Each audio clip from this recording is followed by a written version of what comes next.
नमस्कार मित्रांनो, digital hub या चॅनलवर आपलं स्वागत आहे। चॅनलवर पहिल्यांदा आला असाल तर चॅनलला सबस्क्राईब करायला विसरू नका। आज आपण बघणार आहोत मुख्यमंत्री लाडकी बहीण योजना जी महाराष्ट्रामध्ये डिक्लेअर झालेली आहे।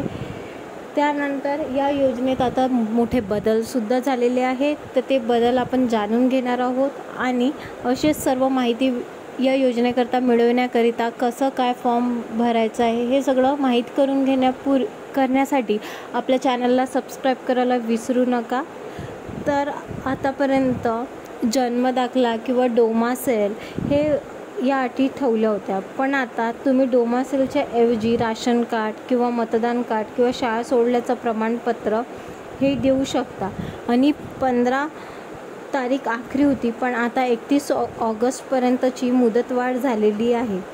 आणि हे जे फॉर्म आहे हे अंगणवाडी किंवा सेतू केंद्र इथून भरता येईल किंवा ऑनलाईन ॲपद्वारे सुद्धा भरता येईल। या योजनेत 21 ते 60 वर्षापर्यंततील वयोगट आहे आणि जो 5 एकरचा हे ठेवलं होतं, अट ठेवली होती ती हटवण्यात आलेली आहे। जर तुमच्याकडे 5 एकरच्या वरतीसुद्धा शेती असेल तर तुम्ही हा फॉर्म अप्लाय करू शकता।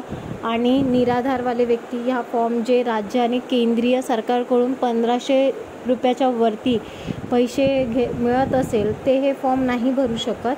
त्यानंतर या योजनेत विधवा महिला किंवा डिवोर्स झालेल्या महिला किंवा लग्न झालेल्या महिला या योजनेत म्हणजे इलिजिबल आहेत। त्यानंतर तुमची इन्कम 2.5 लाखाच्या अंदर हवी आहे।